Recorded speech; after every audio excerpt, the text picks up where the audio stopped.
AP రాజకీయాల్లో పత్రికలు అదేవిధంగా రాజకీయ పార్టీల మధ్య ఉన్నటువంటి అనుబంధాల మీద చర్చ ఇప్పుడైతే కొత్తదేం కాదు. ముఖ్యంగా ప్రముఖ దినపత్రిక అయినటువంటి ఈనాడు పేపరు అదేవిధంగా తెలుగుదేశం పార్టీ మధ్య ఉన్నటువంటి సాన్నిహిత్యం గురించి రాజకీయ వర్గాల్లో ప్రతిసారి కూడా చర్చ అయితే నడుస్తూ ఉంటుంది.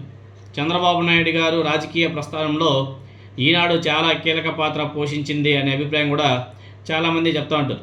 ఈనాడు అనేది లేకపోతే చంద్రబాబు నాయుడు గారు రాజకీయంగా ఎదిగేవాడే కాదు, రాజకీయ నాయకుడు అయ్యేవాడే కాదు. ఈరోజు రాజకీయంగా చంద్రబాబు నాయుడు గారు ఆ స్థానంలో ఉన్నాడు. దానికి కారణం ఈనాడు సంస్థలో వచ్చిన కొంతమంది వ్యక్తులు ఆ TV5 లేదా ఇంకోటి పెట్టుకొని చంద్రబాబు నాయుడు గారికి భజన చేస్తూ ఉన్నారు అని చెప్పేసి చాలామంది చెప్తూ ఉంటారు. ఇలాంటి నేపథ్యంలో కూటమి ప్రభుత్వంలో కీలక భాగస్వామిగా ఉన్నటువంటి ఉప ముఖ్యమంత్రి పవన్ కళ్యాణ్ పరిధిలోని పంచాయతీరాజ్ శాఖ మీద ఈనాడు ప్రచురించినటువంటి కథనం ఇప్పుడు రాజకీయంగా ఆసక్తికరమైన చర్చను కూడా దారితీస్తుంది. కేంద్ర ప్రభుత్వం విడుదల చేసినటువంటి 15వ ఆర్థిక సంఘం నిధులు పూర్తి స్థాయిలో గ్రామ పంచాయతీలకు చేరడం లేదు. పలు పంచాయతీలకు భారీ బకాయిలు పేరుకుపోయాయి. అదేవిధంగా అభివృద్ధి పనులు కూడా ఆగిపోయాయి. ఆ బిల్లులు కూడా చెల్లించకపోవడంతోనే అక్కడ కాంట్రాక్టర్స్ అందరూ కూడా ఆర్థిక ఇబ్బందులు ఎదుర్కొంటున్నారు అని చెప్పేసి ఈనాడు పేపర్లో వచ్చేటువంటి కథనం. పవన్ కళ్యాణ్ గారు వ్యవహరిస్తున్నారంటే పంచాయతీరాజ్ శాఖకు సంబంధించి ఎన్ని వైఫల్యాలు ఉన్నాయో ఈనాడు పేపర్ రాసినటువంటి వార్త. అంతేకాకుండా పంచాయతీరాజ్ కార్యాలయ నిర్వహణ, సిబ్బంది వేతనాలు, పారిశుద్ధ్య కార్యక్రమాలు, ఖర్చులు చెల్లించడంలో కూడా ఇబ్బందులు ఉన్నాయి.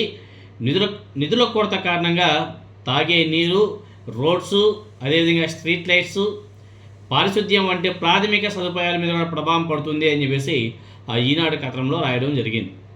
అయితే ఈ కథనం వెలువడిన సమయం రాజకీయంగా ప్రాధాన్యత సంతరించుకుంటుంది. ఎందుకంటే పవన్ కళ్యాణ్ గారు రాష్ట్రంలోని శాంతి భద్రతల పరిస్థితి మీద అసంతృప్తి వ్యక్తం చేస్తూ తనకు ఆ హోంశాఖ బాధ్యతలు అప్పగించి ఉంటే పరిస్థితి చాలా భిన్నంగా ఉండేది. అంతేకాకుండా కొన్ని అంశాలు తాను నేరుగా ప్రజలతోనే మాట్లాడతాను, ప్రతి విషయంలో ముఖ్యమంత్రి చంద్రబాబు నాయుడు గారిని సంప్రదించాల్సిన ఉంటే అవసరం లేదు అని చెప్పి చేసినటువంటి వ్యాఖ్యలు ఏవైతే ఉన్నాయో అవి ఇప్పుడు ఏపీ రాజకీయాల్లో ఒక పెద్ద చర్చాంశమైంది. అంటే చంద్రబాబు నాయుడు గారిని వదిలేసి పవన్ కళ్యాణ్ గారు ఓన్గా డెసిషన్ తీసుకొని ఓన్గా ఇంప్లిమెంట్ చేసే ప్రయత్నాలు చేస్తున్నాడా? టీడీపీని కార్నర్ చేసే ప్రయత్నాలు చేస్తున్నాడా? ఇవన్నీ కూడా కూటమి నాయకులు, తెలుగుదేశం పార్టీ స్పెషల్గా బాగా అబ్జర్వ్ చేస్తుంది. కొంతమంది నాయకులు అందరూ కూడా అబ్జర్వ్ చేస్తున్నారు. ఈ వ్యాఖ్యలు ప్రత్యక్షంగా కాకపోయినా చంద్రబాబు నాయుడు గారి ఆధ్వర్యంలోని ప్రభుత్వ వ్యవస్థ పనితీరు మీద ప్రశ్నలు కూడా లేవనెత్తుతున్నారు. సో కూటమిలో అంతర్గత అసంతృప్తి పెరుగుతుందా అన్న సందేహాలు కూడా వ్యక్తమవుతున్నాయి. సో ఇటువంటి నేపథ్యంలోనే పవన్ కళ్యాణ్ శాఖలోని లోపాలను హైలైట్ చేస్తూ ఈనాడు కథనం ప్రచురించిందనే వార్తలు కూడా ప్రచారం కూడా రాజకీయంగా బలపడుతున్నాయి.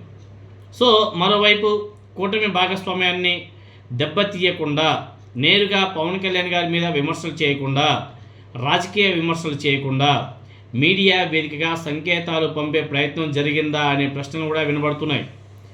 సో పవన్ కళ్యాణ్ గారి వ్యాఖ్యలకు రాజకీయంగా సమాధానం చెప్పే బదులు ఆయన శాఖ పనితీరును ప్రజల ముందుకు తీసుకువచ్చే వ్యూహం అమలైందా అనే చర్చ ప్రస్తుతం రాజకీయ వర్గాల్లో చాలా ఆసక్తికరంగా మారిపోయింది. ఈనాడు పేపర్ ద్వారా, ఈనాడు సంస్థ ద్వారా చంద్రబాబు నాయుడు గారు ఏనాడు కూడా ఎవరి మీద డైరెక్ట్గా అటాక్ చేయడు. మీడియా వ్యవస్థను వాడుకొని తనకు ఎలా కావాలంటే అలా మార్చుకుంటూ, రాసుకుంటూ ప్రజల్ని మభ్యపెట్టే కార్యక్రమం కూడా మొదలు పెడతాడు. దీనిలో భాగంగానే పవన్ కళ్యాణ్ గారి మీద కూడా రాజకీయంగా డైరెక్ట్గా అటాక్ చేయకుండా జస్ట్ ఓన్లీ పేపర్ ద్వారా, వాళ్ళ ఈనాడు సంస్థ ద్వారా ఆ శాఖకు సంబంధించి రాతలు రాసే ప్రయత్నాలు కూడా మొదలుపెట్టేసినట్టుగా కనిపిస్తుంది.